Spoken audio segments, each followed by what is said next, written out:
সকালে এক থালা ভাত, দুপুরে মাছ ভাত আর রাতে রুটি তরকারি, এটাই তো আমাদের বেশিরভাগ বাঙালির রোজকার ডায়েট, তাই না? কিন্তু সারাদিন পেট ভরে খাওয়ার পরেও কি আপনার সবসময় ক্লান্তি লাগে? অতিরিক্ত চুল ঝরে যাচ্ছে? বা একটু কাজ করলেই দুর্বল লাগে? এর কারণ হয়তো আপনার রোজকার খাবারে লুকিয়ে থাকা একটি বড় অভাব, প্রোটিনের ঘাটতি। সত্যি বলতে কি, আমাদের বাঙালির খাবারে কার্বোহাইড্রেট বা শর্করা যেমন চাল, আলু ও আটার পরিমাণ অনেকটাই বেশি থাকে। আমরা পেট ভরে ভাত বা রুটি তো খাই, কিন্তু আমাদের শরীর রোজ যতটা প্রোটিন চাইছে সেটা কি আমরা দিচ্ছি? বেশিরভাগ ক্ষেত্রেই উত্তর হলো না। এখন প্রশ্ন হলো, প্রোটিন আমাদের শরীরে এতটা জরুরি কেন?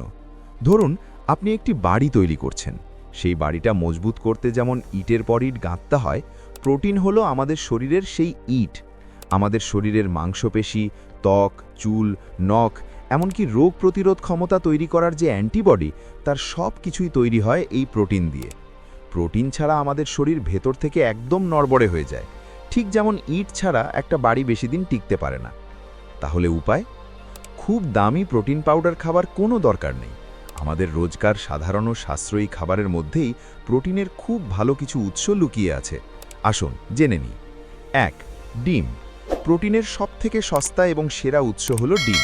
রোজ অন্তত একটা বা দুটো গোটা সেদ্ধ ডিম আপনার ডায়েটে রাখুন। এতে শরীরের জন্য প্রয়োজনীয় সবকটি অ্যামিনো অ্যাসিড খুব সুন্দর মাত্রায় থাকে। ২. সয়াবিন এবং ঘন ডাল।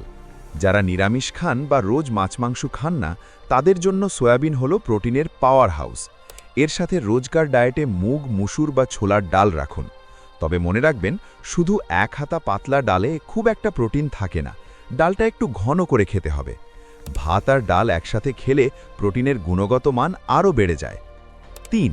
মাছ ও মুরগির মাংস। আমরা বাঙালিরা মাছ খেতে ভালোবাসি। রোজকার যে কোনো ছোট বা বড় মাছ থেকে আমরা খুব ভালো মানের প্রোটিন পাই।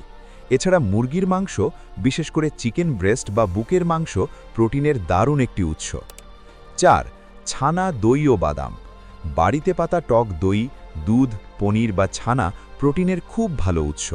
আর বিকেলের দিকে খিদে পেলে এক মুঠো চীনাবাদাম বা ছোলা ভাজা স্ন্যাক্স হিসেবে খেলে শরীরে প্রোটিনের চাহিদা খুব সহজে মেটানো যায়। তাই আজ থেকেই প্লেটে ভাতের পাহাড় না বানিয়ে তার জায়গায় প্রোটিন জাতীয় খাবার একটু বেশি রাখার চেষ্টা করুন। সুস্থ শরীর ও সতেজ মন পেতে এই ছোট্ট বদলটাই ম্যাজিকের মতো কাজ করবে।